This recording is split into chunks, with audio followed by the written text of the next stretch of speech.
Greetings and welcome to Liminal Light, a show that explores the languages of myth and star, earth, sky, tongue, and spirit through weekly astrological forecasts. I'm your host, Chris. Enjoy.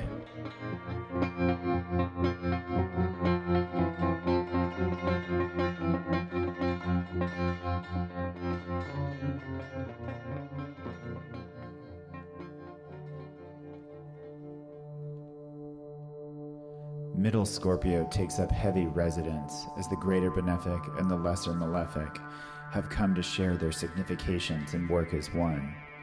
Robert Hand refers to this combination in transits as fortunate action and describes it as generally lucky, exuberant, an influx and expansion of energy, great for physical activities and exertions, even and especially the labor of birth.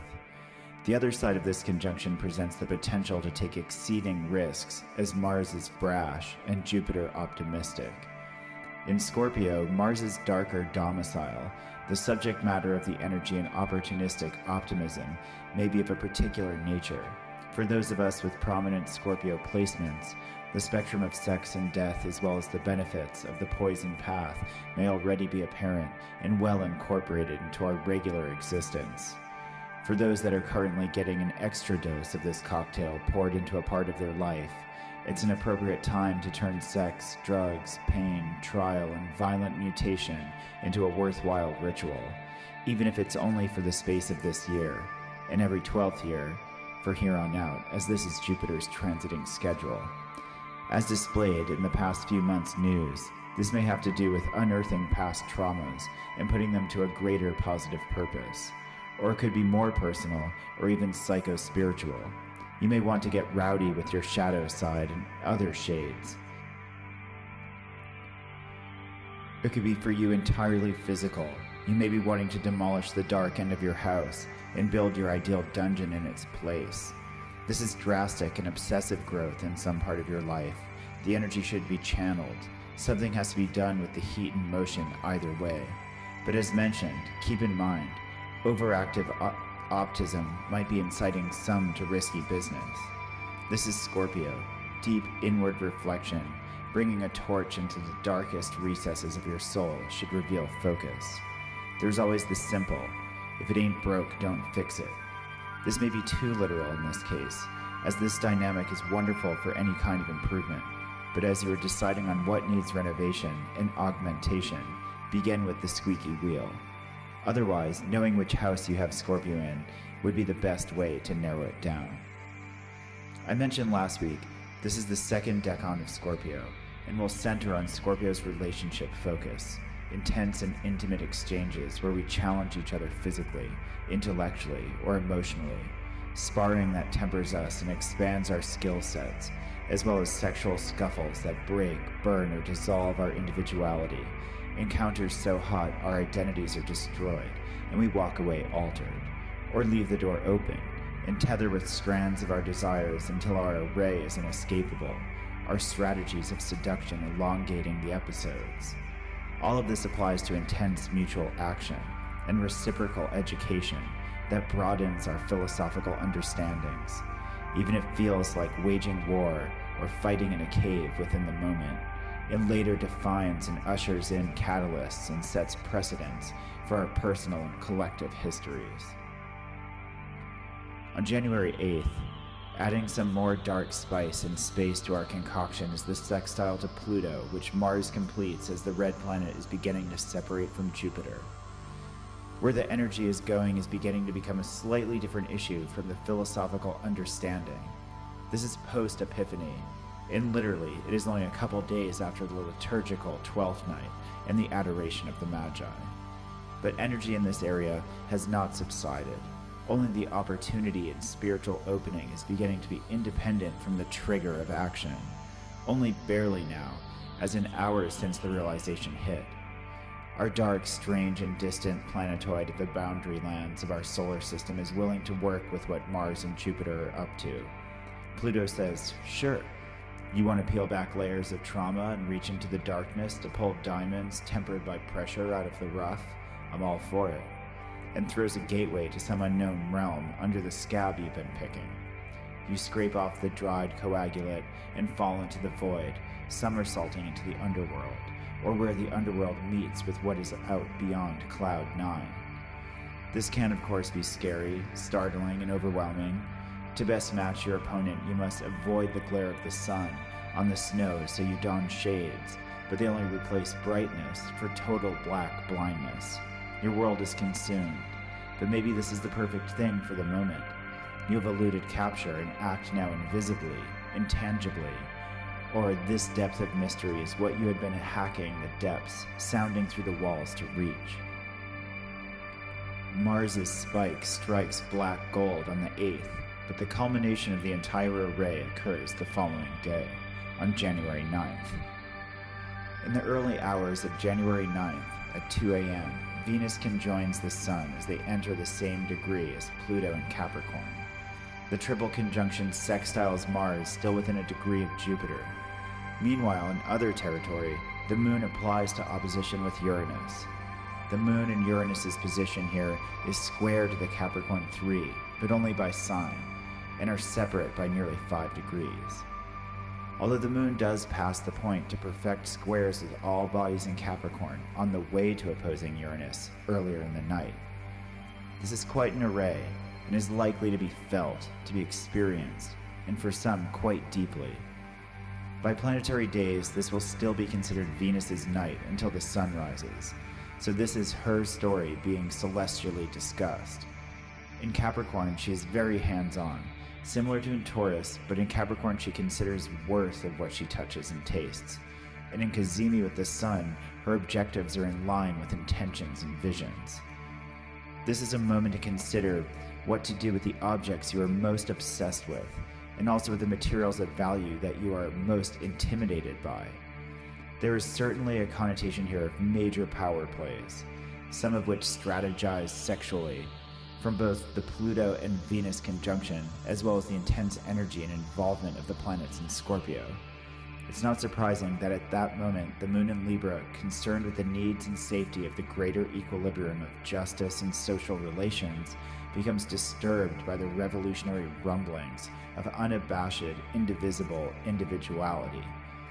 Seizing what one loves, even if this means in a plain, dirty maneuver of control and manipulation, and being flung into mortal combat over the capturing of what one desires and ultimately what is capable of transforming things. It's hard to not read ring around the sexual archetypes in this one. The eternal sex magic that animates us all, if that magic could be taken and used for larger purposes, to destroy the world or to manipulate an entire population. If leaders of countries could cause mass destruction with orgasms in series like dropping white-hot and rotating bombs that pearl the earth with craters and fuse sand into the precious things of a far-flung future. There are plenty of power objects laying around in the forest's shadows, beside and behind our own dwellings. We might follow the garden path that cuts through the bower into meadows less tame, where what gods and fallen warriors slain dropped as they slunk off their horses, skewered through the heart, or torn asunder their entrails, unloose, and spell out the formula for transcendental torture. It's a list of simple ingredients, weeds and stones and roadkill scraps, and if we collect them all, we might make a thing that shatters the mirror which separates us from ourselves, from what we want and can't reach. Banshees shriek, ruining harrowed glass as careful cordial tastes the friar's lips. He may have sworn to celibacy, but still a demon delivers him a nightly kiss. With Pluto involved, it's hard to pin down exactly what we are talking about. It is beyond our current comprehension, now by nature, but it will soon enough not only be what our hands crave to grip, but what we desire and how we look to love. Apparently, although immediately disturbing emotionally and socially, it is part of the process of coherence, understanding, and growth playing out. Perhaps some things finally hit their ends, are no more, finally run out or can no longer go on, and in that moment of absurd or acute loss, we reach for the nearest stone and hold it, both for comfort and protection, because it is both beautiful and dangerous, because it is suddenly the only thing we understand, because we'll need it tomorrow, because it has lasted so damn long in a world where all around it decays and rots away, because it is an instinctual act and an intentional act, and in the bliss and pain of going beyond what seemed once an ultimate barrier, the souvenir we find, that which caught our fancy in the moment of blindness, becomes the new standard of aesthetic. This that is known by its shape and touch and scent, cannot be confused with inferior articles. This here is the cornerstone, the talismanic token, the elixir, the mineral mother. From this we make our hatchet blade and swipe our first tree, and after that all else lock into place. From this we lay the foundation that all crystalline and high tension and flexible tensile lattice spin and grow into a new world printed on demand out of advanced carbon fibers. From this which I hold in my hand above my head, says ye, the future is a result of the void which is creation, and it is under my will that tomorrow arrives, as today is gone, as if it had never come, and only in comparison to time's notch marks. The scrapes on the hull of the ship spell out the mistakes we must now avoid, as an entire reality shall unfurl from the density of an egg of basalt and steadily replace the old dominion that was so privy to shooting itself in the face. So we see the meeting of the Sun and Venus, which occurs at a regular schedule and is colored, of course, by where it occurs, in which zodiacal territory, is additionally loaded on this date, overlain Pluto, and in collaboration with Mars-Jupiter's scorpionic machinations. This is the superior conjunction of Venus, meaning it occurs on the other side of the Sun from us on Earth, and metaphysically, she reaches outward, specifically in this case to the sphere of Pluto, and we assume as Pluto is also Hades, and his underworld is a place of gatekeepers and portals, to even further beyond, out to the fixed stars and their strange significations, other stellar systems alien to our own. Even though we certainly have a unified beyond, on a more personal level, my beyond may not be your beyond. So for each of us, the transmission may be different, but Kazemi is always a good time to search and meditate, and sometimes initiate, as this is where Venus drops her seeds in the soil from celestial heights. Allow the stellar rays to penetrate the stillness of your winter garden. Let these songs of distant tongues describe the shapes and textures of tomorrow. The beauty that will blossom may be one darker than before, but also more real, as it is in the absence of light we can best see the stars. But the sun is not absent from this equation, not in the least. It occurs in its heart, and it is at the center of the rod where we can feel the grace of motion that pulls our existence into being. Within the oscillation, this rotation, within the sacred circle, we feel the objects of our work, and their beauty is not just ephemeral, but operative. So there is much to gather and much to wonder. We must be careful not to deceive the world or destroy it, and in our manipulations we are to massage the good from it, and in this we also face the worst and the most deceptive or destructive. Venus is the ladder rungs of obsidian that we climb up the hierarchy in Capricorn, and the falling in love with the plans to dominate the universe, or the passionate desire for a monument the world has never seen. Mars, Jupiter, and Scorpio says yes, melt down the earth, burn it and pound it from its baseness, and make a thing of gold.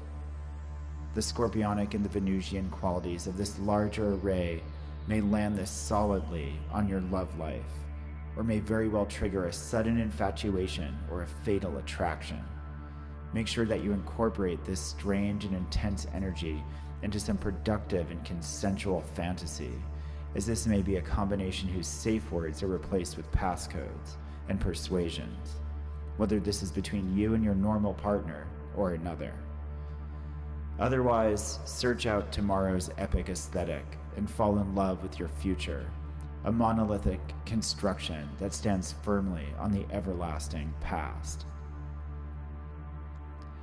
On January 11th, Saturn in his rulership is powerful in his first decan of Capricorn, and it is here that the definition and limits of the world are least malleable. They are what they are by the laws of nature. One property may have copious clean water and dark, rich soil, while its neighbor may have scorched sand and perpetual drought. What is possible here on the terrain we stand upon is very cut and dry in Capricorn, and what we are measured by how we manage and deal with what is available and the obstacles we face. Quick and observant Mercury in Capricorn is able to assess these details with swift accuracy and know, as if by instinct, what is valuable around us and what can be used to our advantage and what is simply in our way.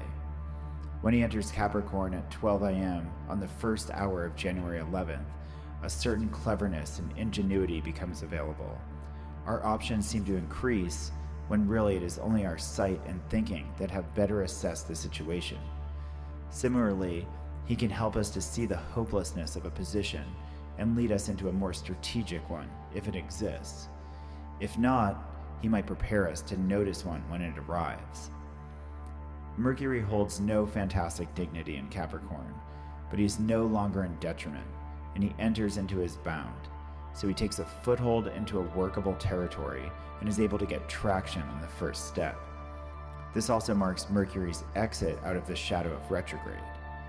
He enters Capricorn in considerably better condition than he's been in for months. This is ideal timing, as shifts are occurring that have us looking for the ground, or for grounding as if it is coming from outer space. We could use someone like Mercury who knows what he's looking at and is organized enough to sort through it quickly. Nothing is particularly quick in Capricorn, but Mercury's presence should speed things up enough that we should be able to keep up with the shifting of the sand in the hourglass. Trying for Mercury elections while he's in his bound, the first 7 degrees, or roughly the 11th through the 15th of January, might bring a lot of clarity to a series of daunting situations. Mercury steps into Capricorn applying to a conjunction with its ruler, Saturn, but this doesn't perfect until 2 a.m. on Saturday the 13th, which will still be Mercury's night until sunrise, and in the context of Saturn's day. This might be the most ideal time to walk around the cliffs and castle corners and inspect the fortifications with the noble scribe, picking his brain and sending him on errands to retrieve invaluable blueprints and maps. Saturn tends to be prohibitive, only confirmatory to those who've earned it. But combined with Mercury, he likes to get extremely organized and sort everything into boxes. This puts a damper on how far or where Mercury can step and how much he might be able to say, but if anyone can sneak through the cracks in the foundations and slip you tools of escape, it's the trickster, who has Saturn busy making lists, organizing tools and materials, and calling labor into flanks. This is an excellent time for you to either do the same or petition for the most crucial information Mercury can get while he is in close proximity to the Capricornian Emperor. There is much to take advantage of here, and though Capricorn presents everything difficult very literally, this Mercury ingress in conjunction is a moment to learn what we can, to sketch up our sound plans, draw up accurate maps, and ready ourselves for the years ahead. Our messenger is on the inside, so make sure to use this and use your direct line to tap some wires. Mercury may also be able to count the clock in the Lord of Time's house, and as the thrice great one, he who traverses between the worlds, Mercury can remind us here that time respects the timeless over the temporal because he acknowledges what endures.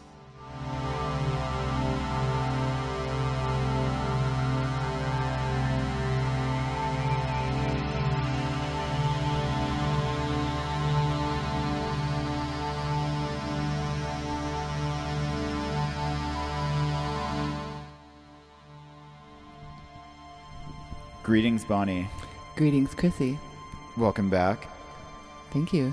Happy 2018. Yeah, happy 2018 to all the listeners. We missed an episode because it was holiday impossible, among other things. Holiday possible. Yeah. Wait, no, impossible.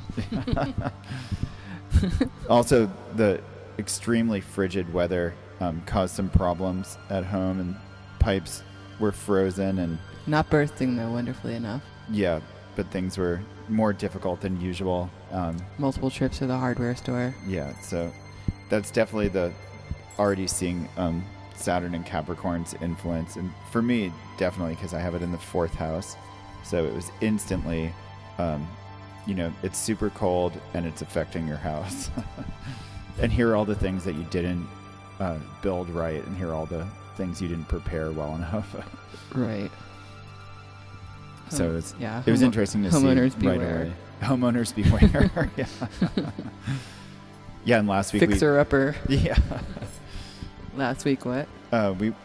We went back over the notes from last week and read it as things were happening during the week, and it made sense, like unprecedented Disaster. Yeah, or things that were unprecedented.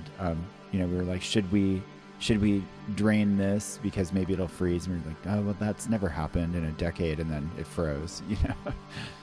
So yeah, that's I was saying that for the whole world and for current events and the history of the future, but it also applies to small things in your life where you're like, oh my god, a mouse has never crawled into my engine and caused mechanical failure. Absolutely. So you can't prepare for it. There's nothing you can do. Yeah, you just have to make sure everything is as tight as possible, and then just wait and see what you didn't think of. Yeah, totally. And that's a lot what this week's about too, because we're still in the depths of Capricorn season. We jump right into the week with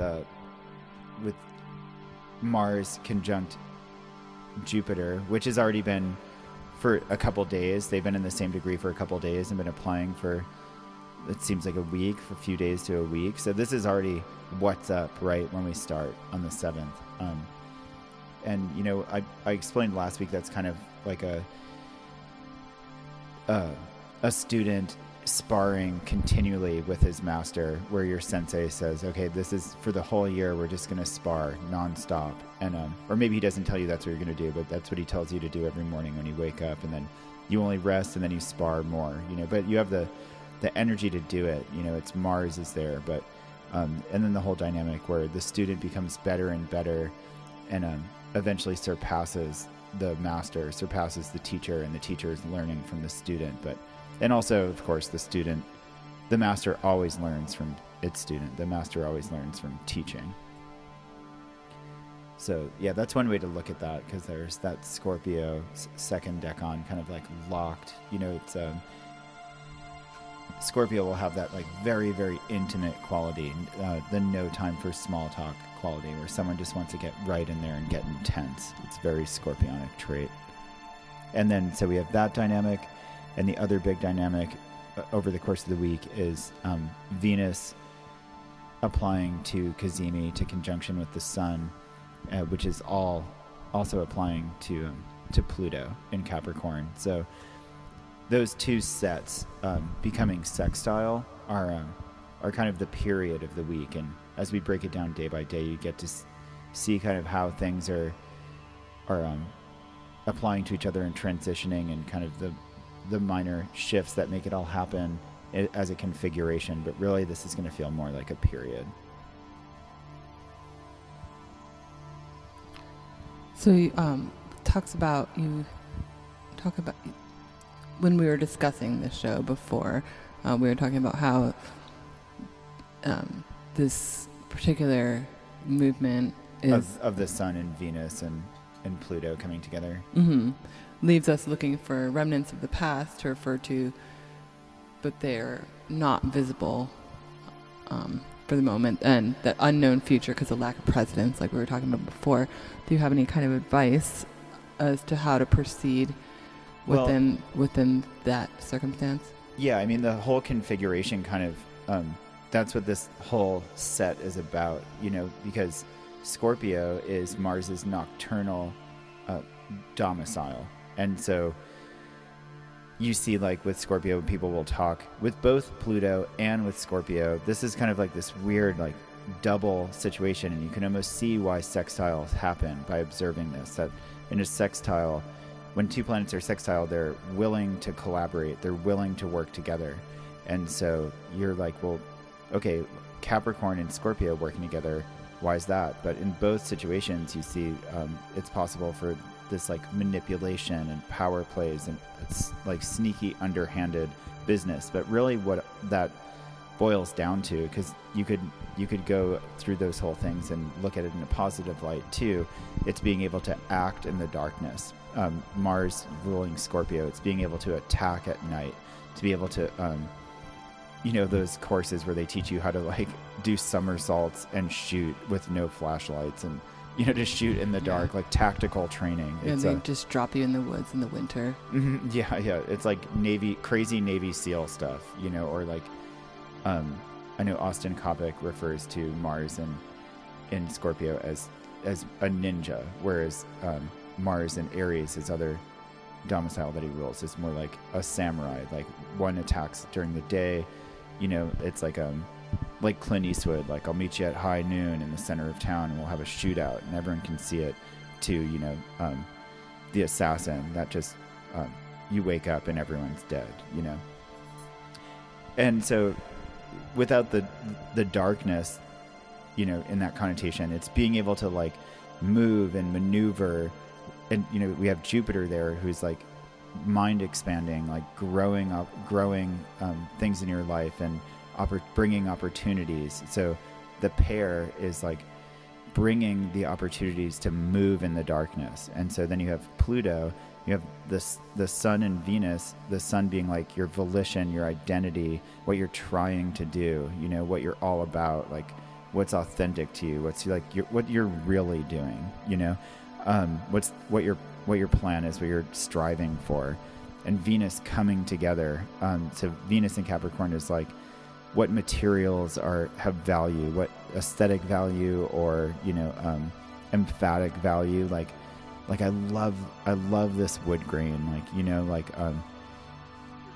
Pulling quartz out of the ground. Be like, yeah, there's a lot of quartz in the soil here. What's everything made of, and what's valuable about it. And then, so those two things like working together, could be very, and in Capricorn in the second decan, it's like building, it's like building something big, like building your home, and going into kind of metaphors with this, like you're like, I want to build a home in this place. It's super beautiful.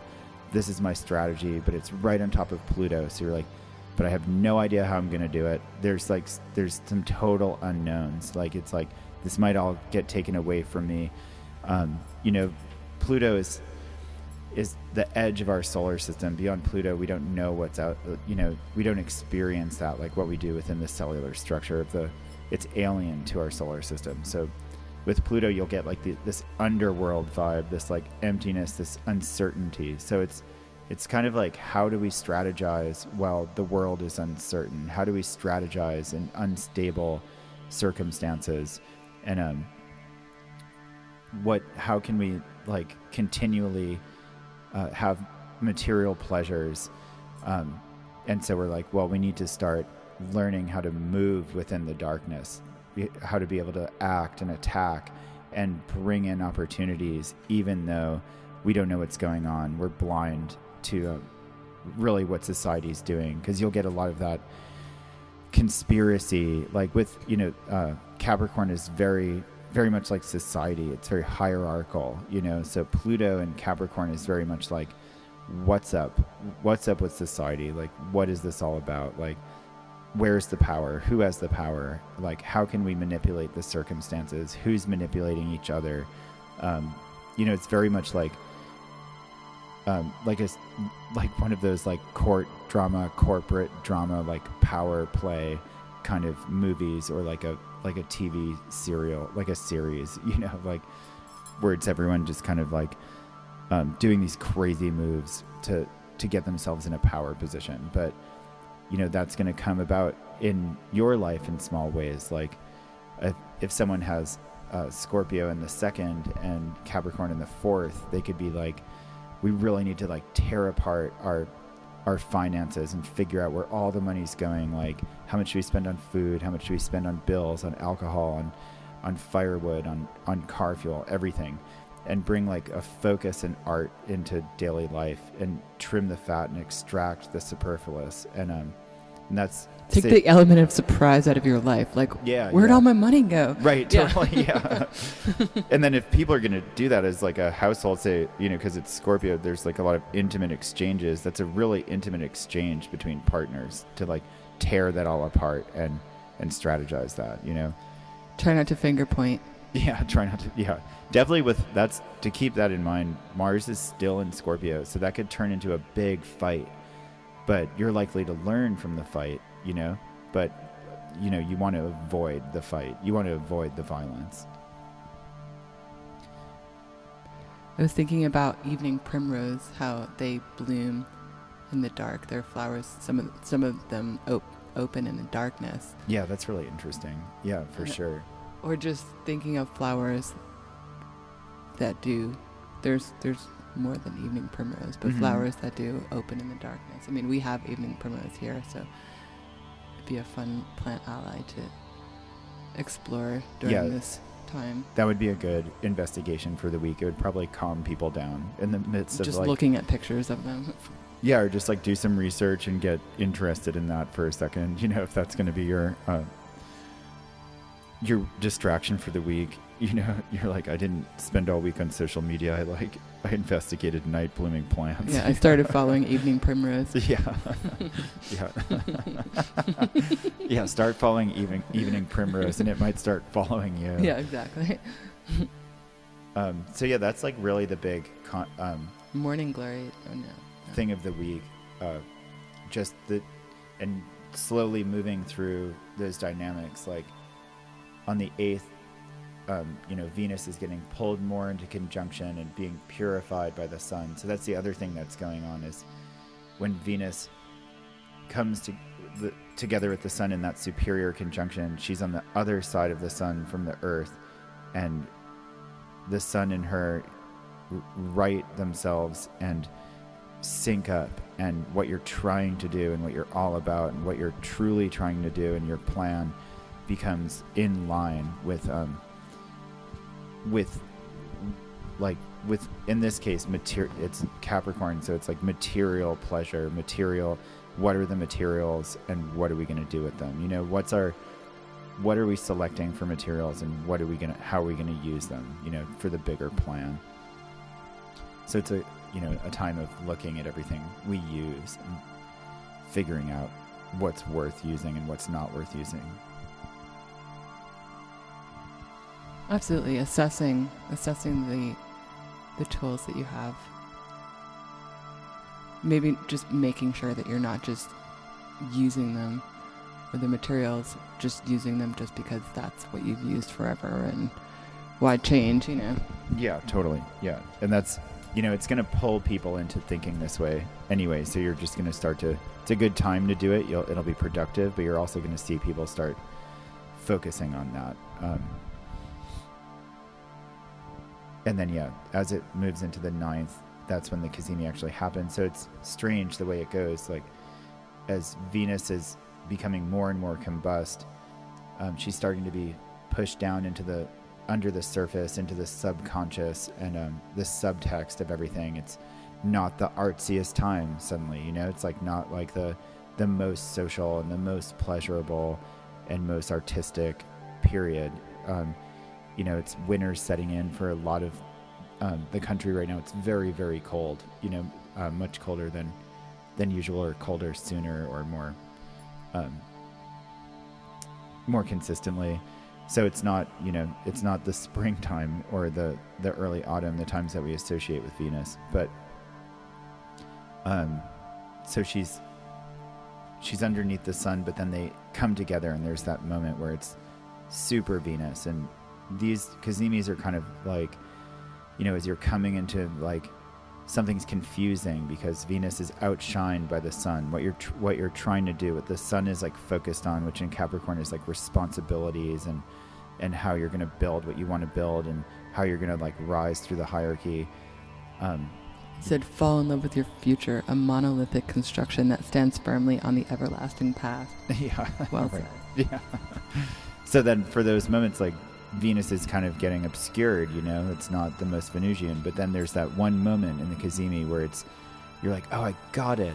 and the confusion is kind of banished suddenly. It's like when you're like doing mechanics and you're like, something's wrong with the car, and you're like, oh, maybe it's this, maybe it's that, and you're like, oh, maybe there's a hole in the gas tank, and you're like, yeah, I got it, that's it. I bet there's a hole in the gas tank, and then you start to assess it more, and you're like, but would that make this happen? Would that make that happen? And then a couple weeks later, when it all gets figured out and the car's fixed and everything, you're like, yep, it was that. It was the hole in the gas tank. Somehow that was like the culprit. It's like that one moment of clarity, which within a greater period of confusion. Like Venusian things are obscured for a few weeks, but that moment of Kazemi is like where she throws her seeds out from the celestial down into Earth, because she's on it's like celestial in inspiration filtered through Venus. Beautiful. Yeah. Love that. So it's always a good moment to meditate on that planet. And this is going to be on the East Coast. This is going to be at 2 a.m. on the 9th. So set your alarms. And then you don't mention it in the forecast, but on January 10th, I'm sure you mentioned it, but it happens on January 10th that Venus emerges with this new love of power. Yeah, I don't think I did mention that. Yeah, it's just as the sun and Venus coming out of that Kazemi, the Kazemi occurs on the 19th degree, which is where Pluto is. And then as they come out of that on the 10th, they, and they're starting to separate. It's not going to be apparent, but it's, the Kazemi's over. It's starting to be a new Venusian cycle, because she's, it's like two cogs spinning, and then the Venus cog gets kind of like wobbly, and then as it comes around and like clicks against the sun cog, it gives it a jolt, but then it sets it aright. And so it's that moment, that click. And after that, they just happen to like come right into the third decan of Capricorn, where in the first decan of Capricorn, it's like you're I think we were using the example of the Wolf of Wall Street. Absolutely. Right, yeah. So it's, or any movie like that. So, someone's like, they're like, I'm poor and I'm going to get super rich. And so they make some moves to figure out how they can like get their footing and get some traction and start entering a situation like that. The second decan is like, okay, we got a company together, or we got our structure set up. It's happening. How are we going to build it really huge? And then the third decan is like, okay, we've built it really huge. How are we going to manage everything that we've built? We're on top of this huge empire. How are we going to like keep it under control? And there's also we were talking about how you can't, your life now has to do with that. Like you don't have the freedom to just take the day off and stay in bed. It is required that you put all of your attention, all of your focus into this company, in that. Yeah, like when you rule, what you rule also rules you. Yes. To a degree. Yeah.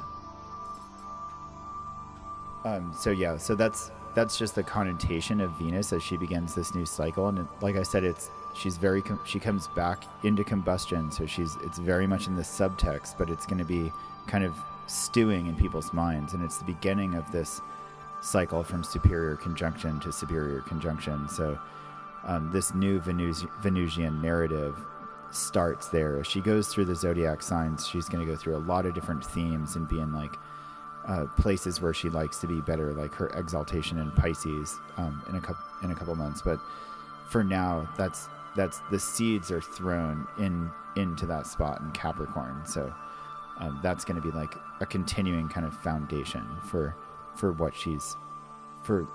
what this narrative is all about. It's like the beginning of the story, what you read in the first chapter, Mm-hmm.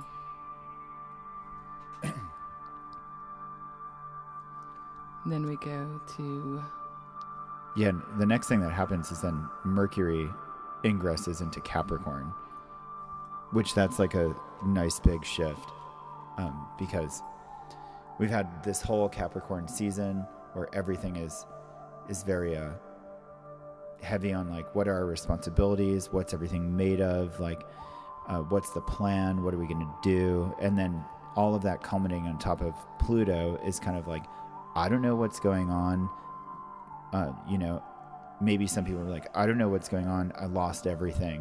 What am I going to do? But I have to make a plan, or that's just kind of like in the extreme case. But it could be like, I have no idea what's going on, but I got to figure something out is kind of the feeling of that. And that pairs with Saturn being there. So Saturn's like, yep, you got to, you'll starve tomorrow if you don't make a plan today, or whatever, however. You lose your job if you don't sign the paper by lunch. Yeah. Yeah. And then as Bonnie's saying, like, you lose your job if you don't sign the paper by lunch is what your boss, Saturn, tells you, you'll be fired unless you sign this contract. And then Mercury enters Capricorn and is like, oh, guess what? You don't have to, like, all you have to do is date it, and then you don't have to fill any of this stuff out. It'll save you a lot of time. And he starts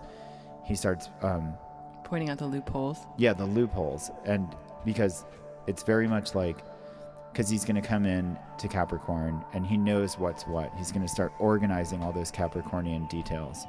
But also he's going to conjunct Saturn pretty much immediately. So they're going to get really, really organized. Saturn's going to be like, here's all the parameters. And Mercury's like, great, here's all the details. And they're going to start putting everything into boxes. And that's not necessarily positive or negative. It's like it could be both, depending on how much you like to do that. It could, there are benefits to keeping between the lines and sticking to the plan, Like what were you saying today? Like the 50, 30, 20. Uh-huh. Yeah. How does budgeting? That go? 50% goes to necessities. 30% is for, what was that? Do you remember what the word was? Was it discretionary items? Discretionary expenses. Yeah. Like whether or not you're going to go on a vacation, or whether or not you can afford a pair of boots or something. Right. That was boots. Yeah, boots. Yeah. And then 20% goes into your savings. Yeah. So if you stick with that, you're going to be better off than if you're just like winging it. But that also it's not always as fun, right? So these kind of plans are very Capricorn, Mercury, Saturn. But for people that stick between the lines, always, like you see, like say, like in the legal world or the business world where there's lots of regulations, anywhere there's lots of regulations, and someone's a stickler for that, those are the people that also find the loopholes. You're like, oh, you don't need to do all that. All you got to do is this. Or you're like, I can't believe it. That guy swindled me. He like robbed me blind. And you're like, it's got to be illegal. It's got to be illegal. And you're like, your lawyer's like, no, technically that was totally legal. He found a way to do it that worked with the parameters. So yeah. Watch the swindle. Yeah, watch the swindle. Or like do your swindling if you can get through. Do you want to get involved in that sort of thing? Yeah. Yeah, we don't endorse swindling, yeah. but that's the kind of, Mercury's also the trickster. So Mercury's, you're going to get to look at all the details and try to find these ways around around and through cracks in the walls or weird passages you didn't know were there. Like this is a wall for 30 miles, and then there's this door, but you might have never gone that far, You just saw it as an endless wall. Yeah. Yeah. Yeah, because Saturn's like, yeah, this is a big wall, Yeah. And Mercury's like, yeah, there's like this tiny window, but I think you can fit through it, I've measured it, and I measured you, and you can fit, You got this. So January 12th, we're having some deep organization, perhaps to a fault. Yeah, and that's when the conjunction happens. That's what we've been talking about. Yeah, like the 11th is when Mercury comes in. It's kind of like, that's why I said this week's going to feel like a period to a degree, and that'll be a big shift. The 11th, that's like the Kazemi's a deal. Right, you wake up, and then this is a deal. Wake up in the morning of the 11th, and it may be a midnight. whole new. That happens at midnight, and then at 5 a.m. we have the moon. Yeah, the moon's in containment between Mars and Jupiter, so it's a waning moon. It's letting things go, and kind of readying itself for new things by the new moon, but it's still, you're going to feel that. It's going to kind of like fire you up a bit. You're going to wake up and be like, oh, there are all these details that, you know, when you like can't sleep because you're like, oh yeah. Hopefully you're not having one of those evenings where you can't sleep. And if you are, hopefully you figure some stuff out. Yeah. You know? Yeah, there's this detail and that detail, and you're going over it all in your mind. You're like, this is what I'm going to do. I'm going to make this plan. And then at 5 a.m., that's when like the stream of consciousness and the emotions are going to kind of really ping that Mars Jupiter thing. And yeah, it could cause like a stirred and busy mind. And then the next day is the Mercury Saturn conjunction, and that's when things are going to get like kind of hyper organized, you know. Or it could feel to you like it's shutting down your communication, or it's shutting down your ability to travel, to move, you know. But just look for those escapes and the loopholes. And you can't really avoid Saturn, so you just kind of have to work with what he throws at you, you know. And I love Austin Coppock says the stick-to-itness of Saturn. Yeah. And I love that, because I have a hard time with the stick-to-itness sometimes. Yeah. Your Saturn is in Leo, and that's Saturn. You know, those are the people that are going to feel this period as problematic. If your Saturn if you don't like Saturn stuff, or you have a hard time with Saturn stuff, then it's going to be a little more difficult. And then, you know, if you're very intimate with Saturn, it could get really heavy, but very productive. But no matter how it is, you know, everyone has to embrace Saturn. He's ultimate, you know. Well, yeah, open yourself to the lesson of Saturn. Mm-hmm. And he likes diligence. You know, you will be paid well. Your efforts will pay off. Or you'll at least like pass, you know. Yeah. Yeah, so that's going to be a big theme for the next 3 years, but this is like all very introductory. It's interesting how it all happens. You know, Saturn walks into Capricorn right in Capricorn season, and then all this Capricorn stuff occurs, you know. Like the Kazemi happens in Capricorn, and then so we get like this preview and this kind of way to look at the next 3 years and how to work it, like right off the bat, you know. So we can take advantage of this week and just get all your to-do lists together and start making plans for the future to come and what you want to accomplish in the long term. How you want to spend your money. Yeah, totally. Capricorn, start Saturn, saving very money, you know. But materials too, building plans. It's very structure, architecture. It's time to get organized. As we were going over the notes, I got a little email notification, and it said, "It's time to get organized," and I couldn't even believe it. It just seemed it was like a corporate, too good to be true, like a junk mail like thing. Yeah. It's just like, guess what? Time to get organized, and that's what we were discussing. So that's all the encouragement that I need. My computer told me I need to do it. Yeah. Yeah. Totally. Not only are we talking about it, but my computer knows me so well. But very Capricornian, like the system told me I have to do it. Yeah. You know. But yeah, and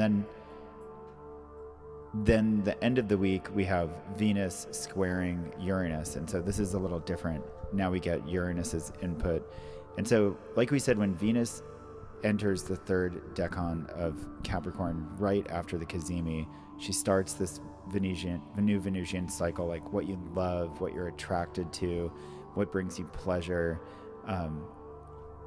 what seems artistic, or what, you know, has like an aesthetic that engenders creativity, and et cetera, et cetera. And that's gonna in that third decan of Capricorn is like about power. It's about, like, you know, like we were saying, like the person who built the huge company and then they have to rule it, you know. So Venus is looking for that area for what she loves and what she's attracted to. So it could make people like have a love of power, you know, whatever that means to you. All of this stuff could mean like a lot of different things, you know. like it's not necessarily going to be like negative. Yeah, or everyone's power crazy, but like power comes from a lot of places. Like you always get the occult in both Scorpio and Pluto stuff, and even Capricorn stuff to a degree, because it's the territory of the zodiac of hierarchies, you know. Or an obsession with weightlifting. Yeah, or an obsession with weightlifting.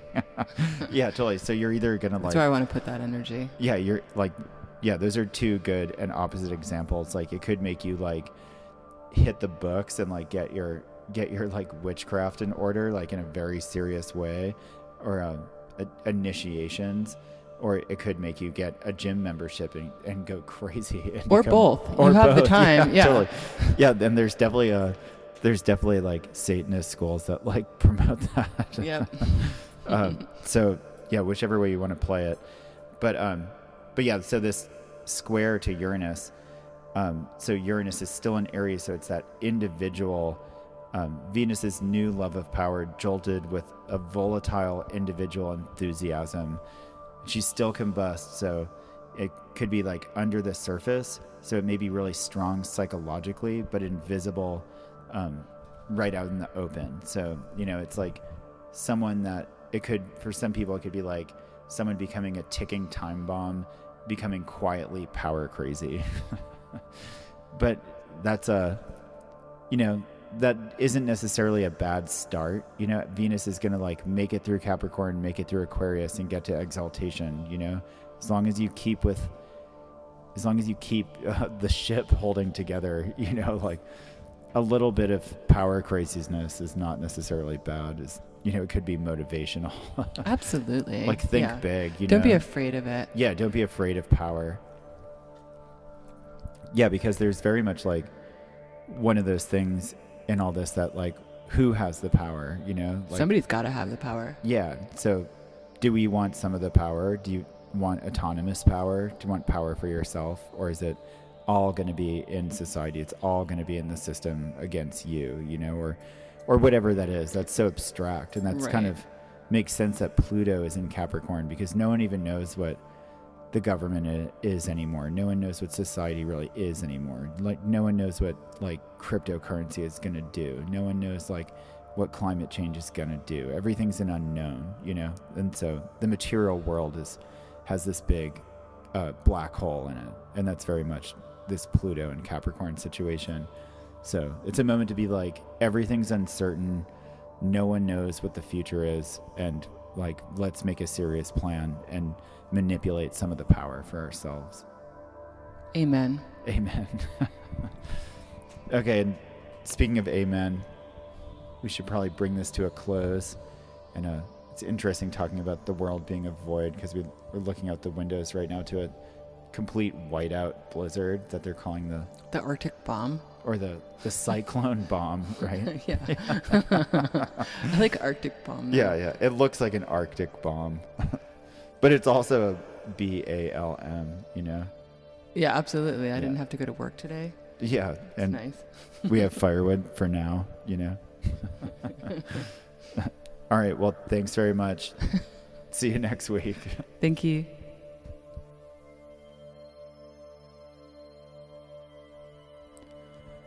Thank you for listening to Liminal Light. Our theme music was composed by the ever-talented Asa Irons. Today's background sound was created by Failings, the creative pseudonym of Ian Hawke. I'm your host, Chrissy Puchere Rapucci, and you can find me at atavisceral.com, atavisceral.com, where I post articles and forecasts, offer chart readings, talismanic concoctions, occult services, tarot, divination, and more. Jaspar, Melchior, Balthazar.